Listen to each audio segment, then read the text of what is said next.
Et toi, si c'est que tu n'as pas une maîtrise de toi, tu vas répondre à la personne automatiquement de façon négative. Tu vas par exemple répondre à la personne, ton problème c'est lequel? De quoi te mêles-tu? Tu n'es même pas obligé de me faire confiance. Bienvenue une fois de plus dans cette vidéo. Merci beaucoup d'être une fois de plus présent ou présente. Dans cette vidéo, on va parler des principes stoïciens que vous devez commencer à mettre en place à partir d'aujourd'hui pour vivre une vie meilleure. Le premier principe consiste à choisir la maîtrise de soi sur l'impulsivité. Cela veut dire que vous devez apprendre à maîtriser vos émotions. Vous devez laisser les effets négatifs de côté. Il y a une citation stoïcienne qui dit « Il est plus facile de dompter le mal que de faire face à la colère. » Donc, au lieu de vous mettre généralement dans des situations colériques, prenez votre calme et apprenez à vous maîtriser. Se maîtriser commence par le fait de maîtriser ses émotions. Se maîtriser commence par le fait d'avoir des valeurs, des principes de vie bien définis. Pour ceux ou celles-là qui n'ont pas ces valeurs et principes bien définis, elles ne peuvent pas facilement maîtriser leurs émotions. Parce qu'une personne qui considère par exemple que être en colère c'est normal, insulter les autres c'est normal, que lorsqu'une personne me répond mal, automatiquement je dois répondre mal, ont des valeurs ou bien des principes qui sont faussés. La base est faussée. Si lorsqu'une personne te répond mal, tu juges que c'est important et primordial que tu répondes aussi mal à la personne pour qu'elle essaye de voir ou bien pour qu'elle essaye de ressentir ce que cela fait, les principes de base sont faussés. Donc, vous devez plutôt choisir de maîtriser vos émotions. La maîtrise de soi, c'est important. La colère, ça ne sert à rien. À chaque fois que vous êtes en colère, vous allez vous rendre compte que vous attirez toujours et toujours des émotions négatives. Une fois que vous êtes en colère, vous commencez à penser mal. Parfois, vous êtes triste. Vous commencez à vous faire des films tellement néfastes. Vous pensez à des choses qui ne sont pas du tout bien à entendre. Et du coup, dans ces situations-là, vous êtes uniquement traversé par des émotions négatives. Votre ressenti est négatif. Tout ce qui émane de vous est négatif. Parfois, on n'a pas besoin de parler pour montrer à notre vis-à-vis l'émotion qu'on ressent présentement. Non. Les mots que l'on prononce, la posture qu'on adopte, la gestuelle, notre comportement, cela détermine automatiquement ce qui traverse notre esprit. Cela détermine automatiquement si, à l'instant présent, nous sommes habités par une pensée positive ou négative. Donc, la maîtrise de soi est importante. Une fois que tu apprends à te maîtriser, tu vas facilement gérer ces personnes-là qui sont irrespectueuses, ces personnes-là qui font tout pour te pousser à bout, qui font tout pour t'empêcher d'avancer. Une fois que tu apprends la maîtrise de soi, tu vas automatiquement au fur et à mesure comprendre que, ok, dans certaines situations, le silence vaut mieux que de répondre.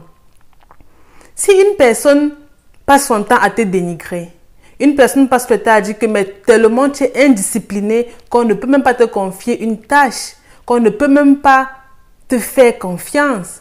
Cette personne, qu'elle le fasse intentionnellement ou pas, et quel que soit en train de te dénigrer. Et toi, si c'est que tu n'as pas une maîtrise de toi, tu vas répondre à la personne automatiquement de façon négative.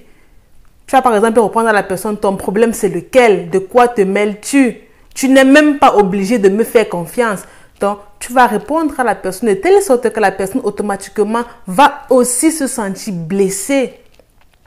Alors que si c'est que tu avais une maîtrise de toi, tu devais par exemple dire, qu'est-ce que je peux faire pour être une personne mieux disciplinée? J'aimerais bien que tu m'aides. J'ai besoin de ton aide pour devenir une personne mieux disciplinée. J'ai essayé de moi-même, mais à chaque fois que je travaille, je ne m'empêche de me distraire, par exemple, par mon téléphone, par les réseaux, par les amis et tout ce qui s'ensuit. Donc, je solliciterai bien ton aide. Et lorsque tu réponds comme ça, cela prouve à quel point tu maîtrises tes émotions. Lorsqu'une personne te blesse, tu n'es pas forcément obligé de blesser la personne en retour pour te sentir mieux. La maîtrise des émotions fait partie de la base. Le prochain principe, c'est de choisir la gratitude sur le mécontentement. Il y a une citation d'Épithète qui dit « Heureux l'homme qui est rassasié de ce qu'il est et de ce qu'il a. » Exprimer la gratitude ne veut pas dire courir après les gens. Exprimer la gratitude ne veut pas dire se rabaisser soi, non. Exprimer la gratitude envers les autres, ou bien envers ce qu'on a, ou bien envers soi-même. C'est être reconnaissant pour les petites choses, aussi minimes soient-elles, qui nous apportent d'une façon ou d'une autre le bonheur. Peu importe le degré de ce bonheur-là, c'est déjà un pas vers l'avant. Vous devez être reconnaissant, exprimer votre gratitude envers les membres de votre famille, envers vos proches, pour l'amour qu'ils vous donnent, pour le soutien quotidien qu'ils vous donnent, pour les idées qu'ils vous donnent. C'est important parce qu'une fois que vous êtes gratifiant pour ce que vous avez, l'univers met en place des actions, des circonstances, réunit des gens pour vous permettre d'être davantage reconnaissant.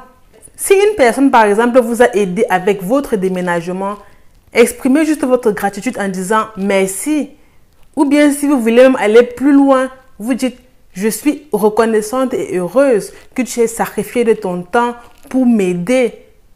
Je suis reconnaissante et heureuse de t'avoir dans ma vie. Je suis reconnaissante et heureuse parce que grâce à toi, j'ai pu rapidement avancer dans le déménagement. Si tu n'étais pas là, je ne saurais pas comment j'aurais fait. » Lorsque vous dites ces phrases à une personne, vous encouragez automatiquement cette personne à vous aider la prochaine fois. C'est automatique. La prochaine fois, cette personne-là va toujours vouloir vous aider parce qu'elle sait qu'automatiquement, vous reconnaissez la valeur qu'elle a. Vous reconnaissez l'importance que cette personne a là dans votre vie, l'impact positif que cette personne a là dans votre vie.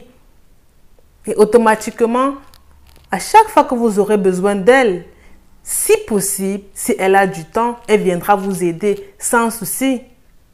Si par exemple, lors du déménagement, cette personne a par exemple cassé votre pot de fleurs préféré sans le faire exprès, ou bien elle a cassé un objet de valeur à vos yeux, vous devez plutôt choisir la gratitude sur le mécontentement parce que cette personne ne l'a pas fait intentionnellement. Elle est venue pour vous aider, elle n'est pas venue pour casser votre pot de fleurs. Bien, elle n'est pas venue pour briser cet objet de valeur auquel vous accordez une énorme importance. Non. Vous devez laisser de côté le fait qu'elle ait cassé votre pot de fleurs, qu'elle ait brisé votre objet parce que ce n'était pas son intention de base. Mais plutôt être reconnaissant que, ok, sa présence vous aide à avancer. Ok, grâce à elle, j'ai par exemple pu reconnaître que je m'attache extrêmement au matériel, ce qui n'est pas automatiquement une bonne chose. Grâce à cette personne-là qui a cassé mon pot de fleurs, j'ai compris que c'est parfois important de lâcher prise, de ne pas s'attacher au matériel. J'ai compris que parfois, il faut libérer de l'espace dans notre vie pour obtenir davantage de choses. Grâce à cette personne-là qui a cassé mon pot de fleurs, j'ai compris que j'avais tellement de choses qui m'envahissaient, mais qui ne m'apportaient pas vraiment une valeur ajoutée à ma vie. J'ai compris que j'achète extrêmement de choses qui à la longue ne me servent à rien. Certes, ce pot de fleurs m'a coûté beaucoup d'argent, mais j'ai compris juste que depuis des années, je ne l'avais jamais utilisé. Je dépense dans la plupart des cas mon argent inutilement parce qu'à chaque fois que je vois un truc qui me plaît, je veux acheter. Donc, au lieu de vous concentrer sur le négatif, concentrez-vous plutôt sur le positif. Essayez toujours de trouver les petits aspects positifs là de tous les événements malheureux qui puissent vous arriver. Ces principes-là vont automatiquement vous aider à avancer dans la vie. Et n'hésitez pas à vous abonner pour ne pas rater les prochains principes stoïciens que je vais évoquer dans le but de vous aider à vivre la vie que vous voulez.